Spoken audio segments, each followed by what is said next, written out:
Thank you for getting up early on a Friday. TGIF, welcome. My name is Brad Monk, and it's my pleasure to be here with you. Evidence-based biomarker-driven advances in ovarian endometrial cancer, equitable, individualized, and accessible care. Why are we doing this now? This is the summary of this meeting.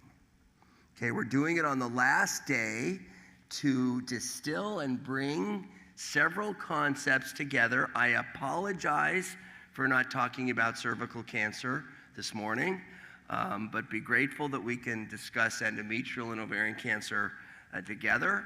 The IGCS has a wonderful educational platform called Education 360. This will be posted on that.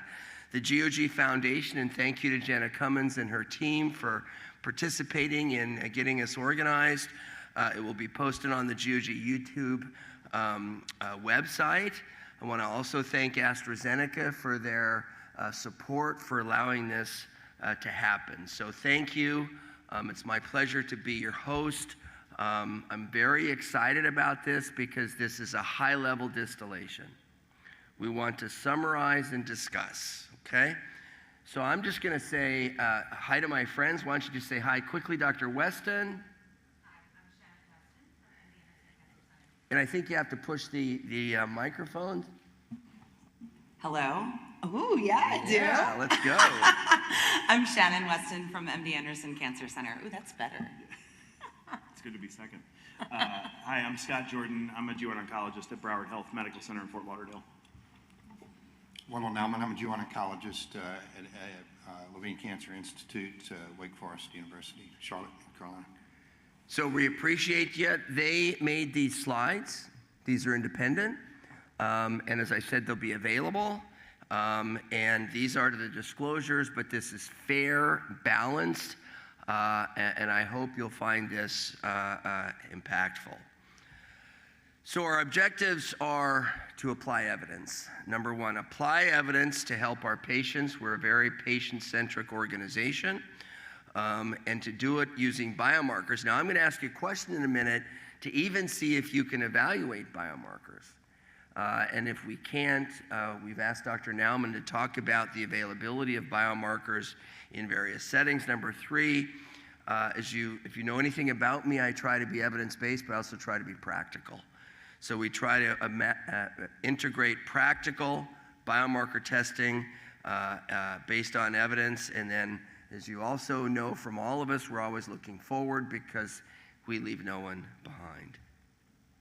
So here we are in the introduction.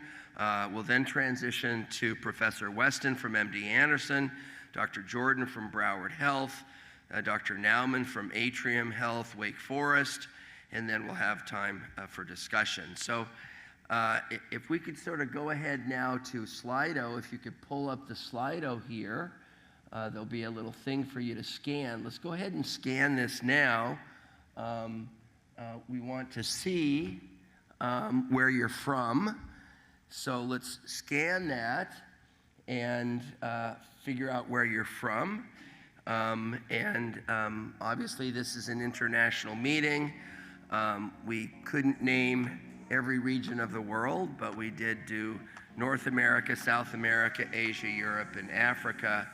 I guess Australia is Asia.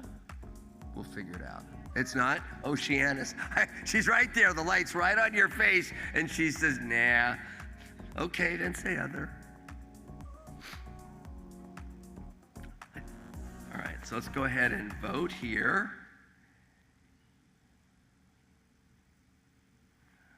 Keep it going. A couple more seconds.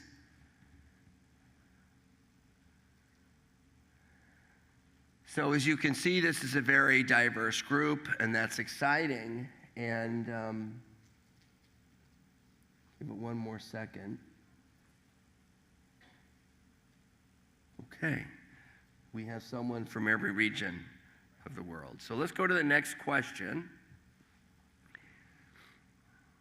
So the next question asks, next question. Do I have to do it? Oh, look at that. Push the button. So your specialty, and I get it that the gynecologic oncology is a one specialty, but there are various partitions. Some gynecologic oncologists give systemic therapy. That would be choice 2 or B, and some don't. And it's okay. Everyone is important in what they do, but we wanted to track that. We can't do anything without the support of our sponsors because they provide technologies and testing and medications. Radiation is really, really important in all cancer specialties, but particularly in gynecologic oncology, and then obviously medical oncology and other. So go ahead and vote here.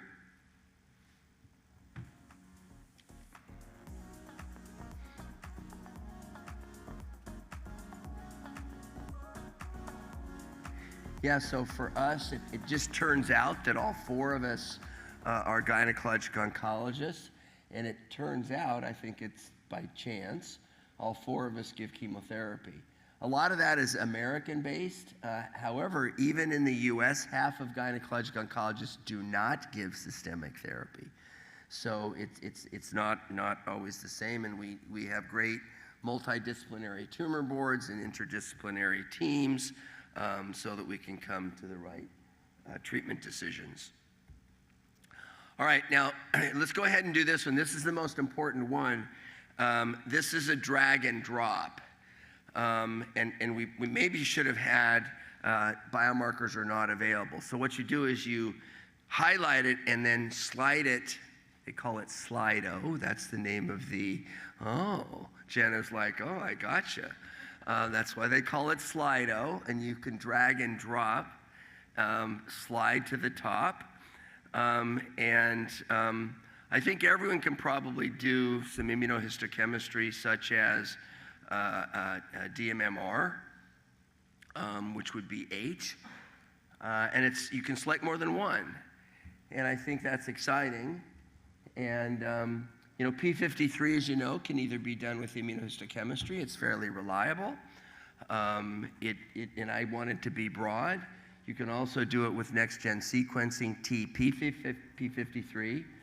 BRCA is only genomic. HER2 can be genomic, genetic, and immunohistochemistry. So you can look at the FISH, which is genomic, filter in situ hybridization. You can look for mutations, which is genetic, and then in immunohistochemistry. So this makes me very, very happy. It's not about me being happy, but it pleases me that biomarkers are available, because if they weren't available, then we would have some other opportunities. But since they are available, then we're going to be able now to talk about how to integrate them. And so we're on time, and my pleasure to introduce Professor Weston from MD Anderson about integrating biomarkers. Thanks, Shannon. Be careful, there's a step here. Thank you. What a gentleman. Okay. Thanks, Dr. Monk. I'm so excited to be here and go through just how we might integrate biomarker testing into our clinical practice. So first, just a little level setting around biomarkers in general. I'm not going to go through each one of these in detail, but I think many of you know that the primary things that we're using as we're making decisions with biomarkers are really the DNA sequencing that we get with next generation sequencing, as well as protein immunohistochemistry. We are seeing a rise in the use of RNA sequencing, especially with fusions, and I'm going to show some data there. And then some other options you might see in some of the more comprehensive tests. There's a ton of commercial options out there now, as well as many of our own academic institutions are performing these tests as well.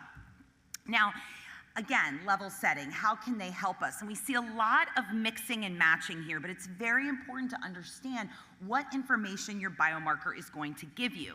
Is it something prognostic, which tells you about their overall cancer outcome, regardless of what type of treatment you're giving them? It's going to give you risk of recurrence, that type of thing. And an example of this is maybe a P53 mutation.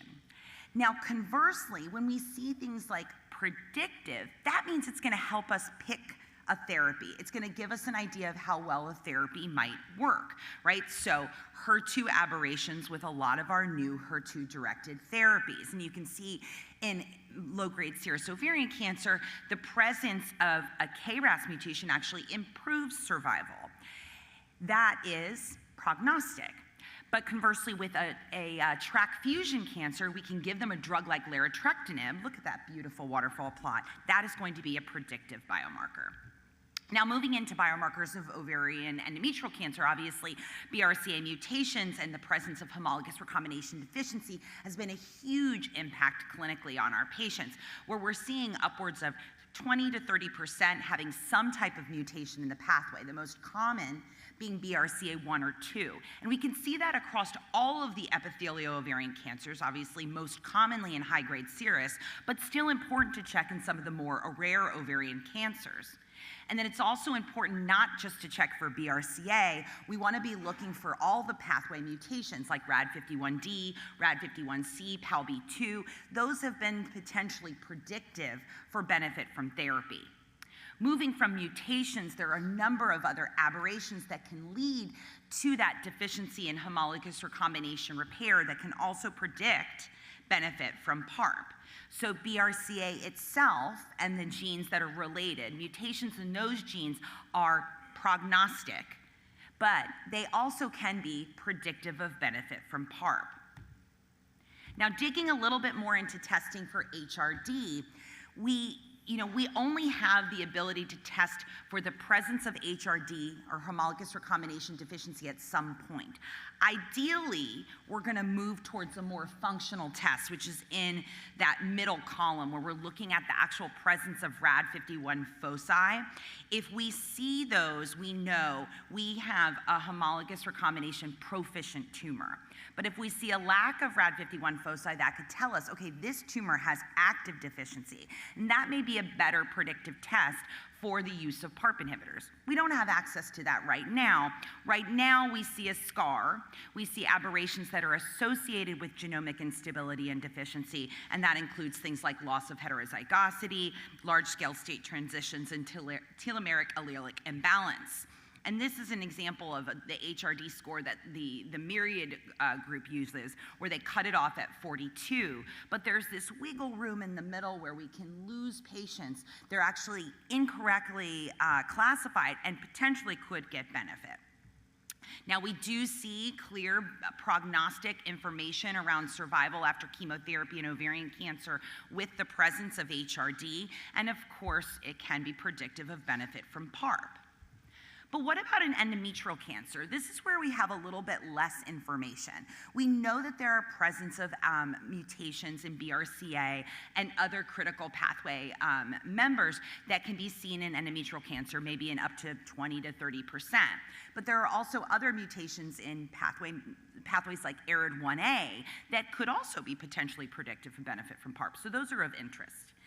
Now, we don't have a great cutoff for HRD. When you get a commercial test for HRD, you're going to see your patient with endometrial cancer is HRD positive or HRD negative. We don't know if that's truly impactful from a predictive standpoint, so there is caution here. In our own group, we looked at a cutoff for HRD, and you can see it ended up being actually very low. It was 4. And that's where we saw a prognostic difference in those patients. So what we don't know is if that's the level at which we need prediction. So this is a marker that still needs work. We did look at this across the 2 studies that incorporated PARP inhibitors in endometrial cancer. You can see here data from the DUO-E study as well as the RUBY Part 2, both of which incorporated PARP into maintenance for endometrial cancer. And the bottom line is the presence of pathway mutations, BRCA1, BRCA2, and other homologous recombination repair genes seemed to predict benefit from PARP, but this was a very preliminary early study, and it's too soon to really tell.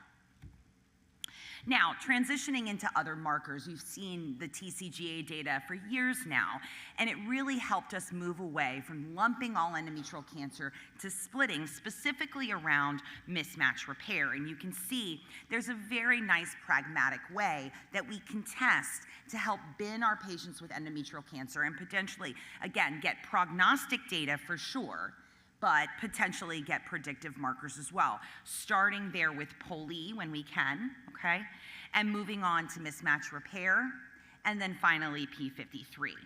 So let's talk a little bit about what actually matters for treatment. And of course, the first place we start, and what you've heard all throughout this excellent meeting, is all around mismatch repair gene testing, right? So mismatch repair protein loss is our first step.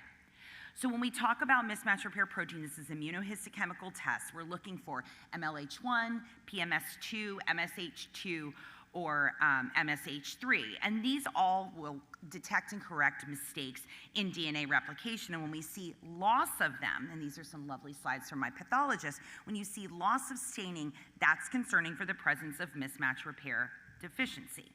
Now, we can also test for this using MSI, which is a molecular test. And in general, it's a condition of hypermutability. And we can see mutation clusters in microsatellites, and it basically consists of repeat length alterations. Both of these give us prognostic and predictive information.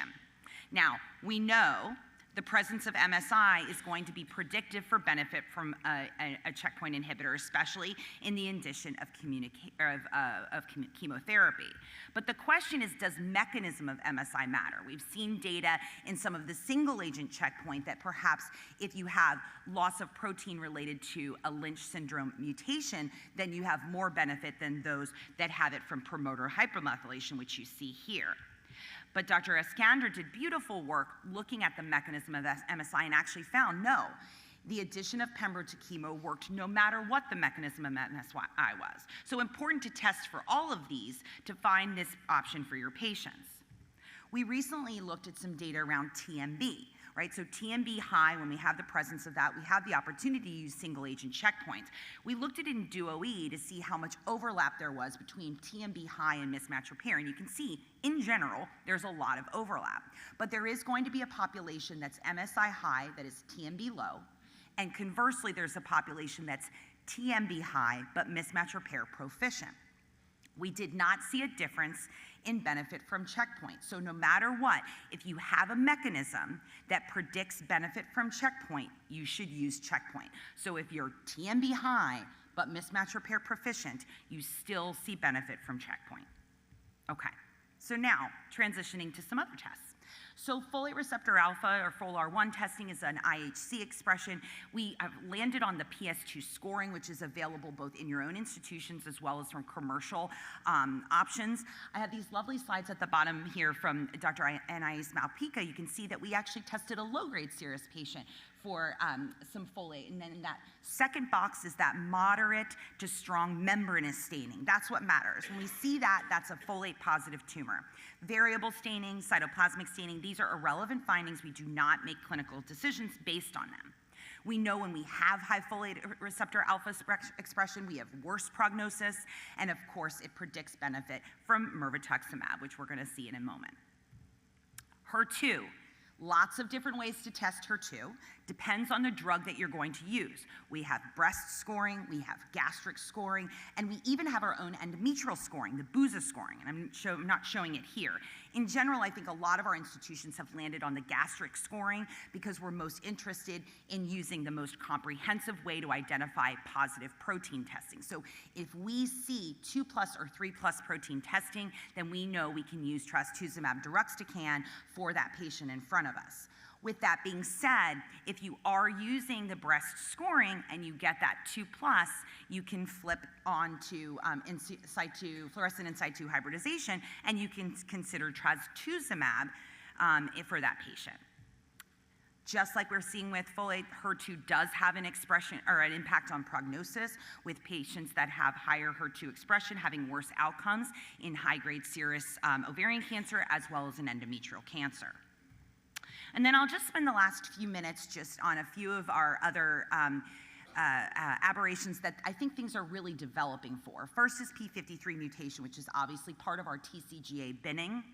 We've started seeing with a lot of the large checkpoint trials is how we can use that presence of P53 mutation to potentially predict response. So this is all secondary analysis and not quite ready for prime time, but you can see that patients with P53 mutation or tumors with P53 mutation seem to benefit more from the addition of checkpoint and the addition of checkpoint and olaparib. And conversely, when we have a wild type tumor, maybe not as much.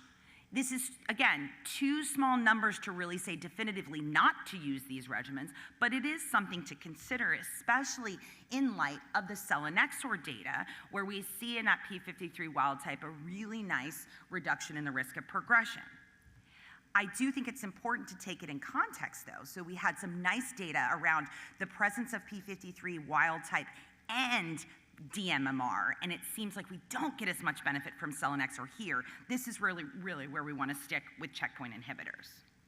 And then finally in the States, and I hope everywhere else soon, we had a recent approval of the combination therapy for avutometinib and defactinib based on KRAS mutations. As I mentioned before, KRAS mutations are predictive of benefit in low-grade serous ovarian cancer, very positive survival benefit, but they're also very predictive for benefit from this combination, where you see a 44% response rate, which yielded an accelerated regulatory approval in the United States.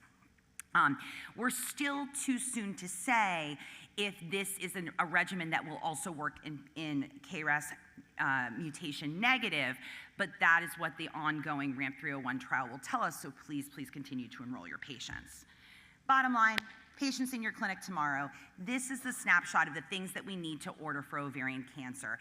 The timing, I think we're gonna discuss, is definitely something that you can consider based on the patient in front of you. Are we at primary diagnosis? What stage are we?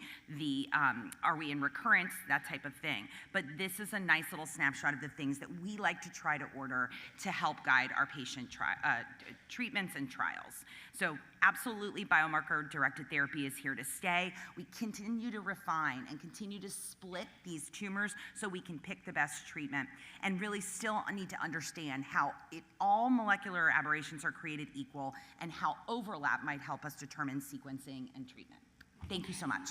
That's brilliant. I'm going to ask you to stay up there for a second.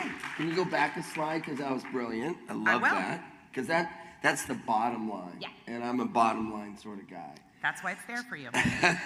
So thank you. I think in the box you say the timing.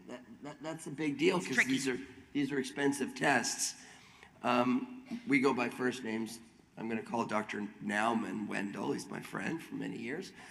Wendell, tell us about the timing. Is this a diagnosis? Is this a recurrence? And you're probably going to have a different answer for both ovarian cancer and endometrial cancer. So give us your perspective about the timing. Yeah, absolutely. It depends on the cost of the test. I'll talk a little about this in my talk, because I think we're not all resource rich. But for endometrial, I think that the PROMISE algorithm works very well for all patients. It's very inexpensive. Yes. Preserving NGS for recurrence or for POLE. And there are certain patients that you can choose that. And on ovarian cancers, for the most part, the advanced ovarian cancers, we get NGS on everybody. Right. But I don't think that's available worldwide. Right. So let's take ovarian cancer as an example. We're not going to use the antibody drug conjugate that all of us know as mirvetuximab soravtansine, folate receptor alpha, or trastuzumab deruxtecan, HER2, but do we just test it in the front line because the risk of recurrence is high, or do we wait until recurrence? And is there a drift in these generally protein-based immunohistochemical analyses? There's definitely a drift. There is. I think that for folate especially, I think the advantage of getting NGS in the early setting is that you, for the most part, will pick up the patients that are BRCA positive. Huge difference if you have availability of PARPs in terms of the SOLO-1 data, 50% disease-free survival at 7 years, and cascade testing, very important. Right. Again, some of that also depends on what you have available. We know that, for example, PARP inhibitors are not available in Africa. They're just not. But they are available in many markets. So it depends on what we have available to us. Appreciate that. It's interesting, this availability. You heard me talk about it a little bit, and as usual, I got in trouble for what I said yesterday, but I can take it. There are generic PARP inhibitors. they're not that easy to find, and I don't have them in America, but they are available in India. So those generic PARP inhibitors are less expensive. I don't mean to offend anyone, and I hope I don't get in trouble again. But you can get relatively inexpensive generic olaparib, and if you want to ask me how to get it, I can tell you in the hall. I'm not trying to promote that. He knows a guy. I'm not trying to get anybody in trouble, but if you know anything about me, I'll do anything that I can to get the patient the best therapy at the right time. So Scott, I'm gonna put you on the spot, and I'm gonna ask you a tough question. When was the last time you saw a POLE mutation? I think a lot of the POLE patients we're not getting testing on up front because a lot of them are early stage, low risk for recurrence. So those are the patients I'm not getting NGS on. Right. And I'm not finding POLE. Right, I think that's a good point. I asked one of my other friends, because I can ask my friends hard questions, and she said, you know, Brad, I don't know if I've ever seen one. Sort of what you said. Would it be reckless, though, to not do some sort of testing on every single endometrial cancer, regardless of risk, such as DMMR? Well, yeah, in our institution, we reflex every endometrial cancer. Everyone. Gets gets P53. Like Wendell said, we're doing the PROMISE algorithm so that we can kind of triage our patients. So we're finding out if they're P53 mutated, what their MMR status is. And if for no other reason, screen them for Lynch, maybe? Exactly. But I will say that you know, and POLE is moving in-house because there are I was now just going to get to there. tests for that. But the patient that needs to be tested for POLE is the patient who has a very ugly tumor that's P53 negative. If you, Right. Or the other that's way, where I I usually would- reserve it, because that does make a difference in terms of how I treat those patients. But I would argue the place we're really using it is in the patients that are P53 positive, that are maybe on the borderline, especially given what we're seeing with the Right. Cortec-4A, right? So we've been considering this in our multidisciplinary clinic, that if you see a P53 mutation, and that might push you to add chemotherapy, or that might push you to do cuff brachytherapy, but you see it in the context of POLE trumps P53, and so then you might back off, right? So that's where we've been doing it. I agree with the ugly tumor. We've been getting those requests from our pathologists. I'm looking at my colleagues, but I also think that when you see the presence of the P53 mutation, that's where we're getting it in the early ones, and that's where I've seen POLE recently. So to Wendell's point, Shannon, again, thank you for a brilliant talk. Is it possible to do these tests in-house, or do you have to send them out? Well, I think Wendell already kind of gave the lead there, but yeah, I think people are starting to develop the ability to do the point testing. It's just hard, right? Because it's hotspot testing. It's not just one part. You have to make sure you're Right. not missing all the aberrations that are potentially predictive of benefit from that POLE, or predictably pathogenic for that POLE. But yes, I think things are moving that way. So you do in-house NGS? We do in-house NGS. And so do I, by But the we way. don't do, we can't just do POLE, right? No, I get it. We have to do the whole If you're going to thing. do NGS, do NGS. You do the right? whole thing. All right, well, let's keep it moving. Thank you. Brilliant. Let's bring you up, Dr. Jordan.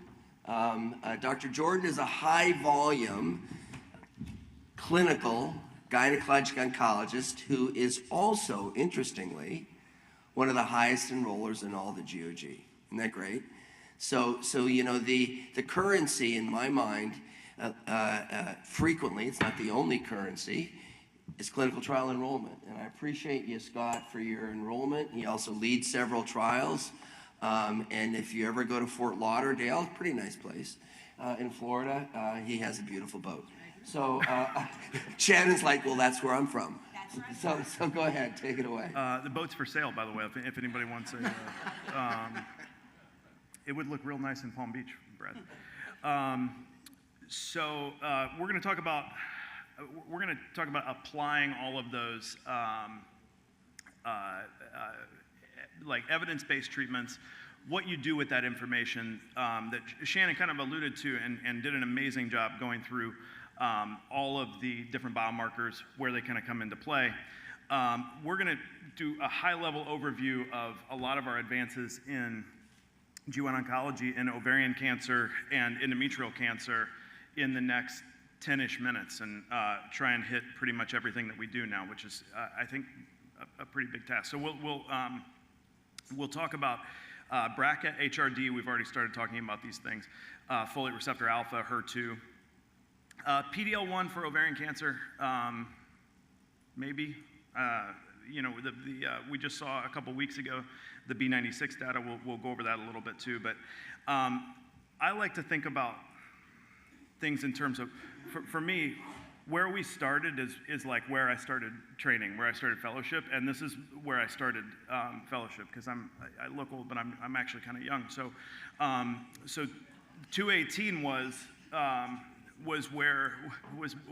what we were giving when I was starting fellowship, and this was a 6.2 month advantage in progression-free survival with Bev throughout, carbopaclitaxel plus Bev throughout, followed by Bev maintenance, but no overall survival advantage. In 2019, and then follow-up data in 2021, Solo 1 was published, and I think we've all gotten used to looking at this curve, and we've seen it so many times that how remarkable this is kind of gets lost, and PARP inhibitors completely revolutionized, and now we've sort of moved on to like, oh, we've got immunotherapy in endometrial cancer, and we're seeing these massive hazard ratios, massive reductions in risk. This is such a big deal still for our patients to see progression-free survival out at 60 months like this with a hazard ratio of 0.33. Of course, this is a highly selected population. We saw an overall survival advantage, and this speaks further to the power of biomarkers in picking who's going to get what treatment at what time, picking the right treatment for the right patient at the right time. So what if we put those two studies together? 218 plus a PARP inhibitor with bevacizumab plus olaparib, out maintenance for 2 years. And in this study, we saw, again, a huge difference based on the mutation status, the BRCA status, the HRD tumors. So this I don't know, does my pointer, will my pointer work up there? No, it doesn't work up there. So in box B, you can see patients without a BRCA mutation, and this is the most modest improvement here, with a hazard ratio of 0.71. But when you look at the HRD tumors, especially those with a BRCA mutation, you can see what a massive difference PARP inhibitors can make. So Dr. Slomovitz talked yesterday about being from Florida and those of us in Florida being able to do whatever we want. One thing that we now can't do in Florida that a lot of you still can do is give niraparib to HRP tumors. And so differences in region, differences in approval, differences in what drugs you can give, not just what tests like we talked about earlier, but what drugs you can give in which settings. The PRIMA data was niraparib for an intent to treat population, including HRP tumors, HRD tumors. And the overall population, we saw a PFS benefit. HRD, as expected, PFS benefit, but the HRP, a little bit more modest. And then the overall survival, more modest still, and that was across all the groups. Now, in the platinum resistant setting, now again, where we started was Aurelia, was Bev plus single agent chemo, because that's when I started training. So that's when that's where we had always been up until that point. So looking at what else can we give those patients? How can we improve on that? Mirasol is a great story of a perseverance for not just a biomarker, but also a treatment and fine-tuning where that, how those come into play and who is actually positive, who's actually going to get a benefit from a drug. And this was MIRV versus investigator's choice chemo. And we saw in those folate receptor high patients a benefit in progression-free and overall survival. Similarly, now this is not platinum resistant specifically, but a lot of these patients were heavily pretreated, 4+ lines of therapy, It's small numbers. It was phase 2. But this is the DESTINY data, and specifically in ovarian cancer, there were 18 responders in this heavily pretreated population. HER2 3+, 63% response rate in a heavily pretreated population.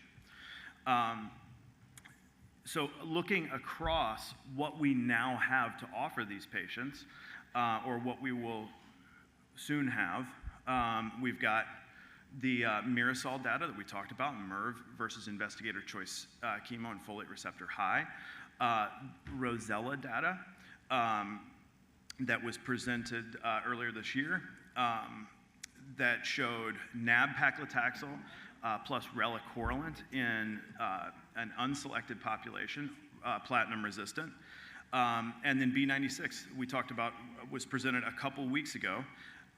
Paclitaxel weekly plus pembrolizumab with or without bevacizumab showed a response. And interesting here, this was a kind of a similar, this was the CPS 1 or greater population, so that PD-L1 positive population, but maybe not as much of a biomarker for PD-L1 because the intent to treat population was actually pretty similar.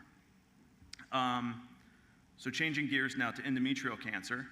I think we talked about in the discussion section what kind of where all this testing fits in. MMR, MSI, P53, and of course HER2. And I wish my pathologists were not as robust at our county hospital in Fort Lauderdale as Dr. Weston's group, but I would love for her to give that slide, to that presentation of why we do breast versus gastric, and when we reflex to fish and when we don't to our pathologists, because it's like beating my head against the wall sometimes with our group. But they're fantastic and they listen and they are very collaborative and care about patients. But talking about DMMR first, this is a huge biomarker, and once again, we're getting so used to looking at curves like this now in GYN oncology that sometimes we forget what a big deal this is to see massive improvements in progression-free and overall survival in these groups. And now this is DMMR, but again, that's 25 to 30% of our endometrial cancer patients, and these are all advanced cases that are getting selected for these trials. So seeing hazard ratios 0.28, 0.3, 0.42 in Dr. Weston's trial, with the addition of immunotherapy. This is the PMMR group. Not as impressive of a difference, but I think this speaks to, we still have work to do to find what biomarker is actually present in this group. How can we further select these patients? Is it P53? Is it something that we're not looking at yet? Is it PD-L1? Is it BRCA or loss of heterozygosity mutations? We don't know yet. And there's some conflicting data even between the subgroup analyses of these trials that still warrant further investigation. And this is the group that we're sort of designing trials around now to figure out how we can best help these patients. This is a trial that kind of guides my decision making a lot more than I think I thought it would when it first got presented. But for adjuvant treatment, for the patients that aren't that super advanced, incompletely resected, and I always tell my learners it's important to look at the inclusion criteria of each of these trials so that you're not just slapping some extra treatment on everybody, but you're actually thinking and nuance of who's going to benefit from what drug when. And the subgroup analysis of this trial, of course, in the intent to treat population, it was a negative trial. There was not a benefit seen with the addition of pembrolizumab to chemotherapy, but in the subgroup analysis with the DMMR population, they still did have a benefit in this group. So this sort of reinforces, even in that adjuvant setting, the high-risk population, there's a benefit to adding pembrolizumab, but maybe in the PMMR group, not so much. And then near and dear to my heart, because as Brad mentioned, we do a lot of clinical trial work at Broward Health, and we're very proud to have this trial open and be accruing to it. The Siendo data, which sort of shaped the export trial design, showed a massive improvement in that group, that NSMP group that we really don't have a lot for yet, the PMMR patients. And again, Shannon did a great job explaining the difference between the P53 wild type with PMMR versus P53 wild type with DMMR, and it's that NSMP, that PMMR, P53 wild type population that really we think we're going to see a benefit from based on the subgroup analysis from the Siendo data. So this is selinexor maintenance therapy following response to chemotherapy, and that trial is currently accruing. And then finally, trastuzumab deruxtecan, Destiny pan-tumor O2 data. So again, phase 2 data, but very, very encouraging. And I think those of us that have access to this drug have seen remarkable responses in our patients, who even heavily pretreated patients, especially in the endometrial setting, but also in ovary. IHC 3+, and again by gastric scoring, IHC 3+, and IHC 2+, patients on NCCN. So I think takeaways from my portion, we still have a lot of work to do in finding. We've got those massive wins already in the past 5-6 years in certainly in selected groups, but we still have a lot of work to do to find more of those groups in the remaining populations of how we can hit home runs. And biomarkers and targeted therapeutics are great if you have access to them. So it's important that we can all get access to these things. So, you want me to hang out here or come back? I like it. Yes, thank you very much. Thank you. That was so great, Scott. Right. Oh, I'll get there by the end of this. I have a question for you, something that comes up, I think, in a lot of these discussions. What do you do with the patient that has a mismatch repair proficient endometrial cancer, advanced stage or first recurrence, not treated, who also has a HER2 aberration? How do you decide what you use in that setting? MMRP, MMRP HER2 positive, P53. P53 wild type. Okay, so I'm if a she's, jerk. if she These has, patients we see these patients, right? well, yeah, absolutely. So I'm always rooting for that patient if she's stage 4, because then I can enroll her on export. Sure, great. But in the adjuvant setting, I think that becomes just like so much tougher. We're open in GOG 3122, so I'm going to hopefully be able to enroll her on that if she's 2 or 3+. What is that? That is trastuzumab deruxtecan versus chemo. So it's a three-arm Three-arm, yes. trial. Think of how cool this is. So first of all, PMMR, triplet therapy, chemotherapy and IO, whether it's dostarlimab or pembrolizumab, doesn't work good enough. And although you can add a PARP inhibitor to it, thank you very much, to olaparib, to durvalumab, many of us don't have that reimbursed, although some places it is, including Poland, I just found out, of all places. It's really and Gulf countries it is. But in many instances is not. And you see the way the guy thinks? First thing you think, what clinical trial is this patient eligible for? You can't, he's born that way. And so I appreciate that. And there is a trial in that HER2 2+, 3+ patient where the standard arm is carboplatin, paclitaxel, pembrolizumab, because that's what I do every day, and it's not good enough. Right. So you want to replace the chemotherapy. Well, you can. In that study, you can replace the chemotherapy with trastuzumab deruxtecan and pembro. Wouldn't that be great? So no carboplatin, paclitaxel, pembro, but trastuzumab deruxtecan, pembro. And then you say, well, isn't there something better than pembro? Lizumab? And and I like dostarlimab, but dostarlimab's not better. Maybe it's just as good. But not trying to make comparisons. But there is a bispecific, several bispecifics, and in this particular study, there's a bispecific with PD-1 and TIGIT. And you say, well, I don't really like TIGIT, it's been studied. Well, the bispecific opportunity provides a conformational advantage. It brings the TIGIT and the PD-1 together because it's in the same bispecific. And I don't mean T-cell engager bispecific. So now you have 3-arm trial. So you got 2/3 chance. Carboplatin, paclitaxel, Pembro. TDXD, Pembro, I really like that.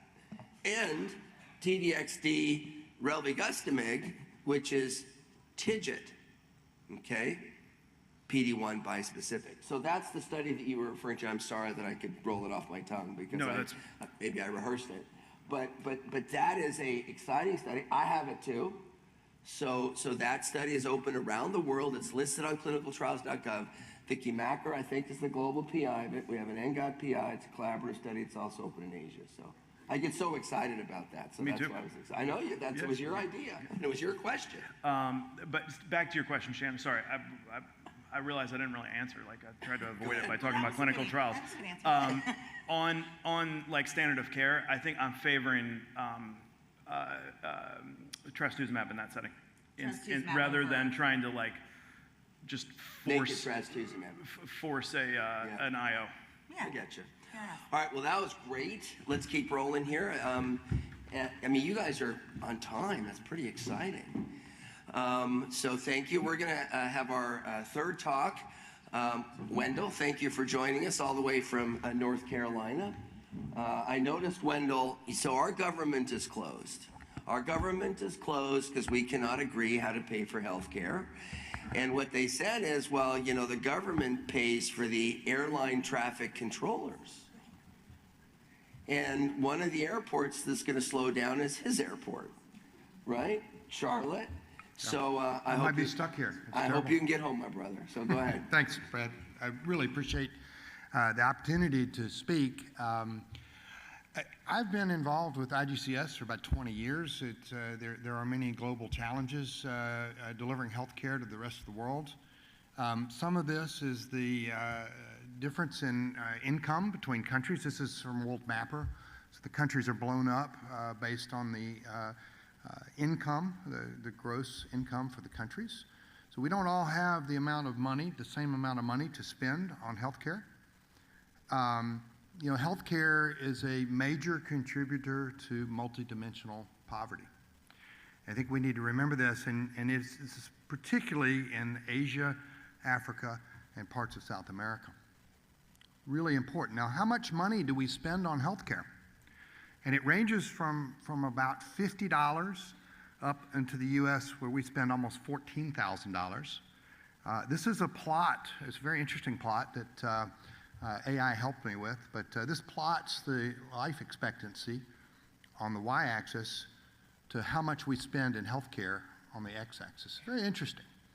So you can see the developing countries that have very little money to spend have a markedly reduced life expectancy.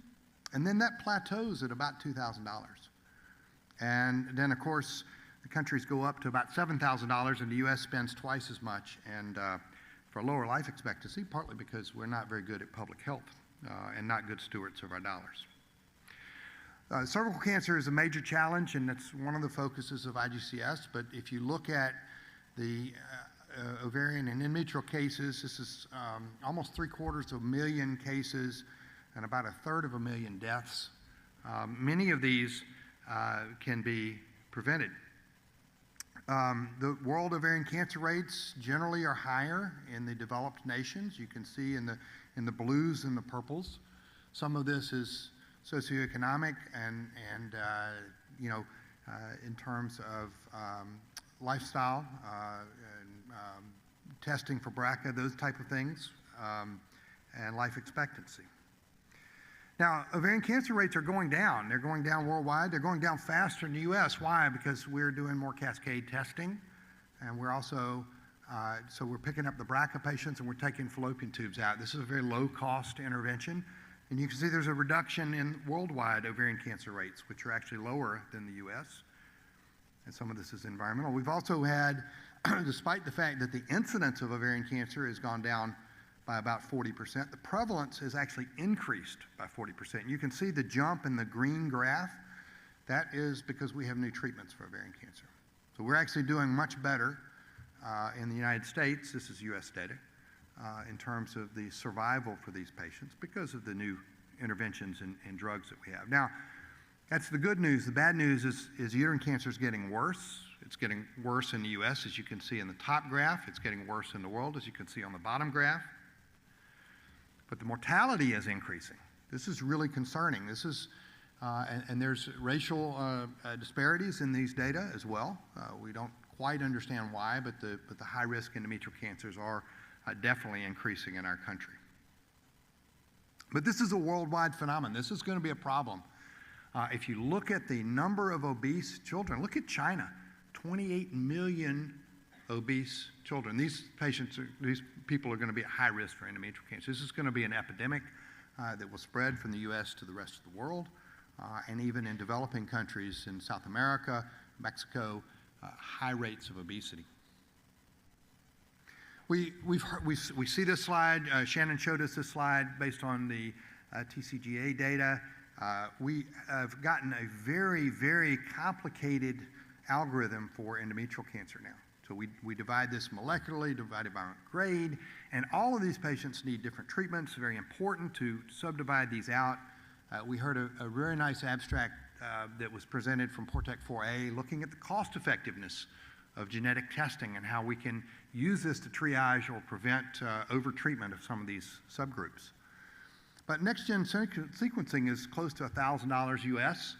It's very expensive, and as I showed you, we don't always have the resources, so we do have the PROMISE algorithm. We talked about the issues with POLE, but the IHC for MMR is very inexpensive, about 90% concordant with MSI. And also IHC for p53, again, over 90% concordant with next-gen sequencing. And these are important for the decisions, as Shannon showed you, in terms of the response to different agents. And we need to be able to triage these based on available drugs. And again, for example, p53, not everybody has availability for the immune checkpoint inhibitors, but many countries have available bevacizumab, which seems to be beneficial in that group. The other issue we have is research. And I think for, as an organization, this is something we can help. This was 10 years of research in endometrial cancer. There were 16 papers published from Africa, 16. The vast majority of those were in Egypt. So again, we need to do better, and we need to reach out. And if you're in a developing country, you need to form a partnership with somebody who can help you. There are a lot of people in this organization who can, and vice versa. If you want to get involved, make these relationships and help with the research. Now, there are some differences in ovarian cancer care. This was a survey that was put out for over 1,000 physicians in 115 countries. You can see the countries there, so worldwide participation. And what are the challenges? What are the challenges? So in red, those are the developing nations, the low income. So cost, social factors. Unfortunately, genetic testing, which now has become relatively inexpensive. You know, when it started before the Supreme Court case that prevented people from patenting a gene, it was about $4,000. Now I think we can do comprehensive genetic testing for a couple $100. But still, this is out of the reach of many folks. But the cost is still a major factor, even in developed countries. So I think that we need to pay attention to this. Surgical expertise, pathology, radiology. There are mentoring programs through IGCS, which I think have been successful and are continuing. So the IGCS just put out a survey of Latin America. So this will hopefully be published in IGCS journal very shortly. Actually, biomarker testing in Latin America is available, and partly because many of these countries have formed partnerships with drug companies to allow the testing to be done and paid for by the drug company to get drugs. So this is a really positive partnership. So endometrial testing in peach and teal is the ovarian testing. You can see in Argentina, 80% of uterine cancers are tested and 92% of ovarian cancers. So that's a very successful partnership. And some of this is also developing these tests in-house. I was very surprised to see that about 20% of hospitals in Latin America actually do in-house testing for their biomarkers. So IGCS does have a call to action to look at these issues, and I think if you want to get involved, this is a great way to get involved. I mean, some of this is raise awareness and tell our patients about symptoms. I happen to be the co-director of the IGCS 360 educational platform that Brad mentioned earlier. It's a great resource for both patients as well as clinicians. This presentation will be on that platform, as well as many educational seminars that we do, and I think Brad and Shannon have both contributed to those. We need to think about prevention. We need to take out fallopian tubes. We need to control weight and exercise, and that message needs to be spread worldwide as the food supply becomes higher in calories and fat. And again, barriers to diagnosis, we need to improve surgical training. Radiation, there are many countries that don't have access to radiation or limited access to radiation. I actually work with the Eurasian countries, and one of the countries that I deal with has 2 radiation machines in the entire country. That's a real problem. In Africa, many countries don't have any radiation. Access to molecular testing, we've talked about this extensively today. Access to immune checkpoint inhibitors, you saw what an impact those make, particularly for the MMR-deficient endometrial cancer patients with recurrences. And we need to support diversity in research in these emerging countries that don't have a lot of established research or databases in terms of cancer centers. And access to clinical trials. I think the GOG is making a huge effort to reach out. I know we've been successful in taking trials to Brazil and hopefully other countries, and I think that's really going to be a big effort moving forward. So, thanks. Thank you. We'll keep you there, and that was awesome. Thank you. So we have time for 2 or 3 questions if you want. I don't see any on the app, but yeah, please, we would love to hear from you. It's good seeing you. Go ahead. Yeah, thank you.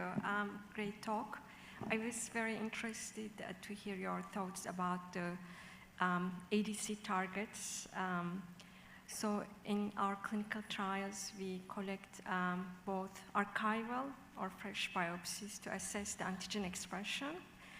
And I was wondering, do you have any recommendation about the age of the tumor, the archival tumor? How does it matter? Because the antigen expression might change over the course of the disease or with treatment. So do you have any experience and recommendation on that? So the question is about the chronologic decay of the antigen. In other words, how long is the specimen good for? Do you want to take that, Shannon? And I have an opinion too. Yeah. God bless. I think that, ideally you want to try to test the tumor that's the closest to the situation you're in now, right? So if you've had a recent biopsy for recurrence, that's ideal. Mm-hmm. With that being said, you need adequate amount of tissue so that they can do the test. So I think collaboration with pathologists is huge here. We don't know how much change there is, say, if you've got a lot of tissue from upfront treatment and then subsequently you maybe have a few biopsies. There can be some changes, but we aren't as sure about that. So the ideal thing is to pick what you can safely test and get an answer with. What were you thinking? So basically, in a clinical trial, they'll tell you. Yeah. So in a clinical trial, it's defined. What we do on a biomarker, for example, is it becomes what's called a companion diagnostic. And the companion diagnostic is used through regulators. The European regulatory agency is called the In Vitro Diagnostic Regulatory, IVDR, EU IVDR. In the US, it's called the CDRH. And within those companion diagnostics, they have what's called an IFU, indication for usage. So there's actually an instruction manual. And in the instruction manual for every biomarker, I know it's highly technical, it tells you what the indication for usage is. And as a general rule, the IFU is only related to paraffin embedded, unstained cut sections. So for example, let's take PD-L1 expression. PD-L1 expression, the 22C3 antibody, the IFU is for a section that's been cut up to 6 months. In answer to your question, and that's a companion diagnostic for Keynote 826, the pembrolizumab in cervical cancer. So the specific answer, clinical trial refer to clinical trial, the trial for the specific biomarker of interest, refer to it's literally like a prescription drug, the indication statement, but for companion diagnostics, it's called the IFU, indication for usage. So that's a very technical question. But it has been studied, and every companion diagnostic had to go through FDA, CDRH, or EMA, EU, IVDR to get an indication. Sorry for being so long-winded, but that's the answer. So, any other questions? That's a very good question. Yeah, come up to the microphone. We'd love to hear from you.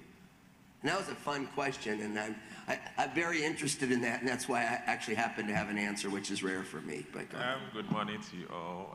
I'm Amointri from Ghana, and it's been an eye-opening encounters and being afforded a chance to be part of this global debate. From the last speaker, we all, and much of us are aware of the disparities between the global south and the global north in terms of genetics testing and access to, let's say, or let me give it in a plain terms.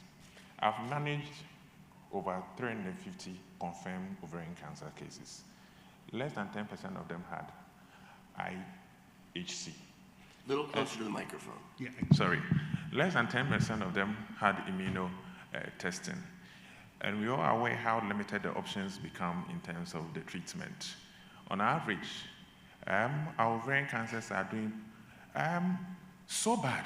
Not as if we have the surgical skill. We've established a capacity in the last 10 years in terms of what the case management, but there are opportunities in global south in terms of us being positioned into testing all our cases. That is what I think that we are looking up to. Where are the leads? Where can we go? Often knowing where to step becomes an issue with us. And it's taking me time to, be conscripted into those groups so that at least I make what the wonderful things we're doing back down there, head to the world. And then the next step is, how do we get the help? And then why do you think you need to provide the help? Because it's a global village. Things that we think probably has been eliminated or eradicated in the West, they are still down there. Yes. You will travel and then get, and the variability in terms of genetic genomic variability is so rife back down there. I would appeal that if there's anything that some of us need to be held by hand and pushed into that domain, we'll welcome it. Thank you. Thank you for all you're doing, and thank you for your voice. Wendell, do you want to go ahead? I'm going to do that too. So thank you for doing that. But go ahead. I've got an echo, so I didn't get the whole question. But I will say, one of the things that has been very successful are multidisciplinary tumor boards.